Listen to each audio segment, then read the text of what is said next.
Bangladesh cricket team বিশ্বের এমন একটা টিম যে টিমকে বেয়াদবি এবং ঝগড়ার জন্য অনেকেই চেনে, কখনো ভারতীয় প্লেয়ারদের সঙ্গে, আবার কখনো শ্রীলঙ্কার প্লেয়ারদের সঙ্গে, আবার কখনো কখনো আম্পায়ারদের সঙ্গে। কথাই আছে ক্রিকেটে যে কোনো সময় যে কোনো কিছু হতে পারে, কিন্তু আজকের কাহিনী শুনে আপনি জানতে পারবেন কতটুকু হতে পারে। ক্রিকেট তো বিশ্বের অনেক দেশই খেলে এবং অনেক দেশই দেখে থাকে। আজকের এমনই কাহিনী যা বিশ্ব ক্রিকেটে কলঙ্ক এবং ক্রিকেটের চেহারা লজ্জায় নিচু করে দেবে। এক অন্ধ ব্যক্তি যদি দেখতে শুরু করেন, প্রথমে কিন্তু তার লাঠিটা ফেলে দেবে, যে লাঠির সাহায্যে সারা জীবন সে চলেছে। আজকের হৃদয় বিদারিত কাহিনীর আপনাকে চেনাবে কে অন্ধ আর কে লাঠি। 30শে জুন 2015 সালে সোশ্যাল মিডিয়ার একটি ছবি ভাইরাল হয়, যে ছবি দেখে ভারতীয় ক্রিকেট সমর্থকদের রাগে ক্ষোভে রক্তে চোখ লাল হয়ে যায়। 10ই জুন 2015 সালে ভারতীয় টিম একটি টেস্ট এবং 3টি এক দিবসীয় ম্যাচের সিরিজ খেলতে বাংলাদেশে যায়। একমাত্র টেস্ট ম্যাচটি ড্র হয়, বাকি এক দিবসীয় সিরিজে ভারত 2-1 সিরিজ পরাজিত হয়। এই সিরিজের প্রথম ম্যাচ বাংলাদেশের মিরপুরে খেলা হয়। এই ম্যাচে বাংলাদেশ প্রথমে ব্যাট করে 308 রানের লক্ষ্য দেয় টিম ইন্ডিয়াকে। জবাবে খেলতে নেমে টিম ইন্ডিয়া 228 রানেই শেষ হয়ে যায়।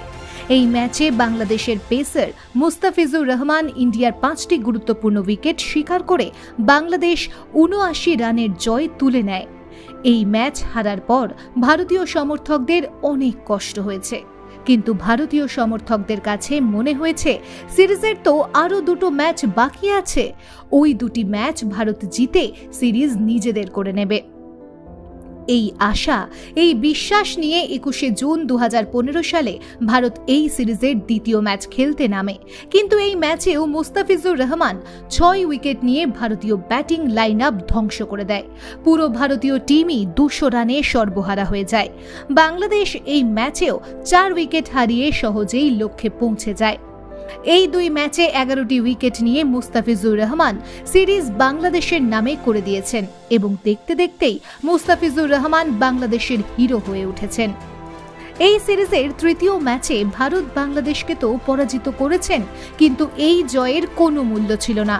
ভারতের এই সিরিজ পরাজয়ের পর এমন কিছু ছবি সোশ্যাল মিডিয়ায় ভাইরাল হয়েছে যা দেখে ভারতীয় সমর্থকদের রাগে ক্ষোভে রক্তে চোখ লাল হয়ে যায়।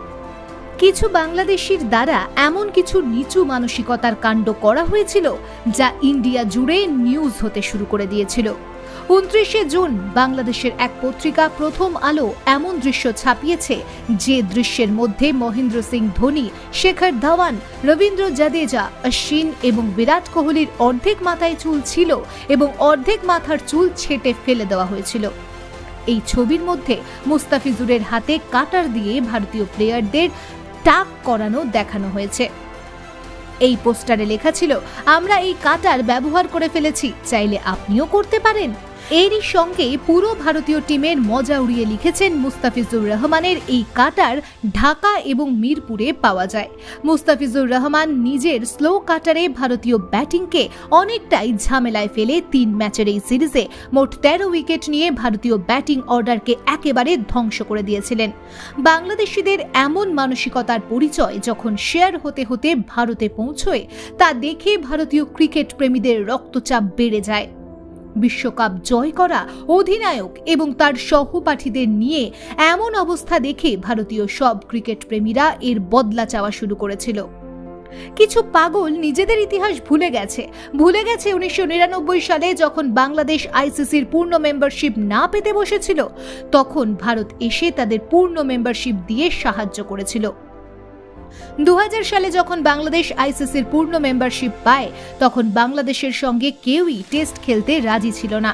ভারতই একমাত্র দল যে বাংলাদেশের সঙ্গে টেস্ট খেলতে রাজি হয়েছিল। 2015 সালে যে সিরিজে ভারতকে বাংলাদেশ পরাজিত করেছিল, এই সিরিজ পর্যন্ত 32টি এক দিবসীয় ম্যাচ খেলেছেন, যার মধ্যে বাংলাদেশ 5টি ম্যাচ জিতেছে এবং 27টি ম্যাচের পরাজয়ে লজ্জার সম্মুখীন হতে হয়েছিল। এত কিছুর পরে বাংলাদেশি ক্রিকেট সমর্থকদের খুশির জানি কি কারণ ছিল? ভারতের এই অপমানকে সম্মান মনে করেছেন? ভারতীয় ক্রিকেট বিশেষজ্ঞ এবং ভারতীয় ক্রিকেট সমর্থক এই অপমানের বদলা ক্রিকেট মাঠে চেয়েছেন। তারপর 8 মাস পরই এশিয়া কাপে বদলা নেওয়ার জন্য ভারতীয় টিমের সময় এসে পড়ে। ঈশ্বরের কি কৃপা! এশিয়া কাপের প্রথম ম্যাচেই মিরপুরের মুখোমুখি হয় ভারত বাংলাদেশ। বাংলাদেশ টসে জিতে বোলিং করার সিদ্ধান্ত নেয়। ভারতের স্কোর যখন 4, তখনই শিখর ধাওয়ানকে আউট করে ভারতীয় টিম এবং সমর্থকদের মধ্যে ভয় ঢুকিয়ে দেয়, কারণ খেলাটা হচ্ছিল মিরপুরে। ওইখানে বাংলাদেশের সমর্থক স্টেডিয়াম ভরপুর ছিল, ভারতীয় সমর্থক ছিল তুলনামূলক অনেক কম। শিখর ধাওয়ানের উইকেট পড়ার সঙ্গে সঙ্গে বাংলাদেশের উচ্ছ্বাস শুরু হয়ে গিয়েছিল, কিন্তু এই বাংলাদেশিদের কে বলবে যে এখনো ক্রিজে হিটম্যান রয়েছে?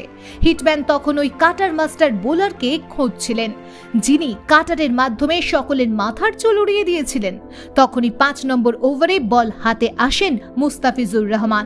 হিটম্যান তখন তার ব্যাটের সাহায্যে একের পর এক বল বাউন্ডারির বাইরে পাঠাতে শুরু করেন। মুস্তাফিজুর রহমানকে পেটানোর পর সাথে অন্যান্য বোলারদের ক্লাস শেষ করে হিটম্যান নিজের অকাত বুঝিয়ে দিয়েছেন।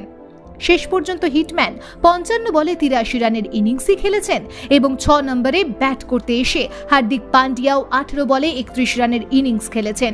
যে মুস্তাফিজুর রহমান এক দিবসীয় সিরিজের নায়ক হয়েছিলেন, সেই মুস্তাফিজুর রহমানের 4 ওভারে 40 রান নিয়েছেন হিটম্যান ও হার্দিক পান্ডিয়া। 167 রানের লক্ষ্যে ব্যাট করতে নেমে বাংলাদেশ 121 রানেই গুটিয়ে যায় এবং ভারত 45 রানের জয় তুলে ভারতকে নিয়ে ব্যঙ্গ বিদ্রুপ করা ছবি ছাপানো বাংলাদেশকে বলে দিয়েছেন, আমরা শুধু তোমার বাপ নয়, তোমাদের বাপেরও বাপ। কিন্তু কাহিনী এখানেই শেষ হয়ে যায়নি। এই বাংলাদেশিদের আরও একটা নিচু কাজ করার বাকি যে ছিল এশিয়া কাপের বাংলাদেশকে পরাজিত করার পর 27 ফেব্রুয়ারি 2016 সালে ওই মিরপুর স্টেডিয়ামে যখন ভারত এবং পাকিস্তান মুখোমুখি হয়, তখনও বাংলাদেশের সমর্থকরা একজোট হয়ে পাকিস্তানের সমর্থন করার জন্য মাঠে আসে। পাকিস্তানের জয়ে বাংলাদেশের সমর্থকরাও তাদের সঙ্গে আনন্দে মেতে উঠবে।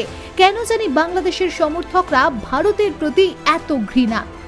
2023 বিশ্বকাপের ফাইনালে বাংলাদেশি সমর্থকরা অস্ট্রেলিয়ার সমর্থনের পাশাপাশি এমন মন্তব্য করেছেন, প্রয়োজনে কলা গাছকে সমর্থন করবে, তবু ভারতকে নয়। বিশ্বকাপে ভারতের পরাজয়ে সারা বাংলাদেশে ওই রাতে উৎসব আনন্দে মেতে উঠেছিল। যখনই মিরপুরে ভারত বনাম পাকিস্তানের ম্যাচ শুরু হয়েছিল, তখনই বাবা ছেলে অর্থাৎ বাংলাদেশ পাকিস্তান মিলে ভারতের হারের অপেক্ষা করছিল। কিন্তু ভারতীয় টিম পুরো পাকিস্তানকে মাত্র 83 রানে অল আউট করে দিয়েছিল। 84 রানের লক্ষ্যে ভারতীয় টিম মাঠে নামলে 0 রানে 2 উইকেট হারালে বাংলাদেশি সমর্থকরা আবারও আশার আলো দেখতে শুরু করে। কিন্তু কিং কোহলি সেটা আর হতে দেয়নি। বাংলাদেশি এবং পাকিস্তানি সমর্থকদের আশায় জল ঢেলে দেয়। পাকিস্তান এবং বাংলাদেশকে পরাজিত করে ভারত পৌঁছয় 2016 এশিয়া কাপ ফাইনালে। অন্যদিকে বাংলাদেশও ভারতের কাছে পরাজিত হয়ে পাকিস্তান এবং শ্রীলঙ্কাকে হারিয়ে পৌঁছে যায় ফাইনালে। বাংলাদেশি অতি উৎসাহী জনতা আবারও পাগল হয়ে গেছেন। ঠিক ফাইনালের একদিন আগে মহেন্দ্র সিং ধোনির মুন্ডু কাটা ছবি তাসকিনের হাতে ধরিয়ে আবারও ট্রোল শুরু করে দিয়েছিল, যা সামাজিক যোগাযোগ মাধ্যমে সর্বত্র ছড়িয়ে পড়ে, যা দেখে ভারতীয় সমর্থকদের চক্ষু চড়ক গাছ। বিশ্ব বিজেতা অধিনায়ককে নিয়ে এমন কুরুচিপূর্ণ ছবি ভারতীয় সমর্থকরা মেনে নিতে পারেনি। মহেন্দ্র সিং ধোনিকে নিয়ে এমন কুরুচিপূর্ণ ছবি সামাজিক মাধ্যমে এনে কিছু বাংলাদেশি সমর্থক নিজেদের টাইগার পরিচয় দেওয়া, তারা তাদের আসল পরিচয় ভুলে গেছে।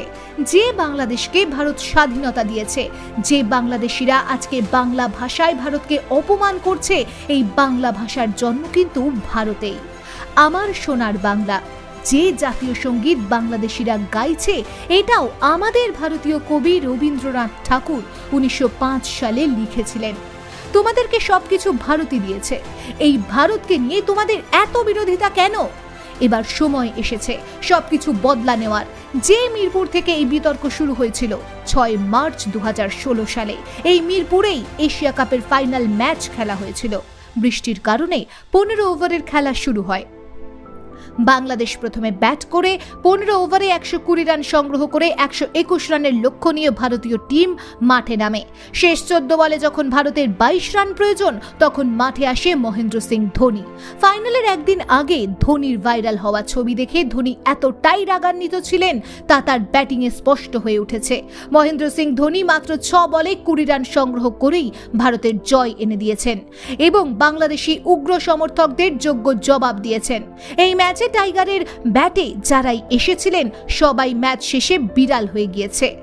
বাংলাদেশি উগ্র সমর্থকদের নিচু হওয়া চেহারা এবং কান্না জড়িত চোখই বলে দিচ্ছে ওদের অপরাধের শাস্তি ওরা পেয়ে গেছে। এই ম্যাচ হারের পর বাংলাদেশি উগ্র সমর্থকদের এমন কাজ একেবারে বন্ধ হয়ে গেছে।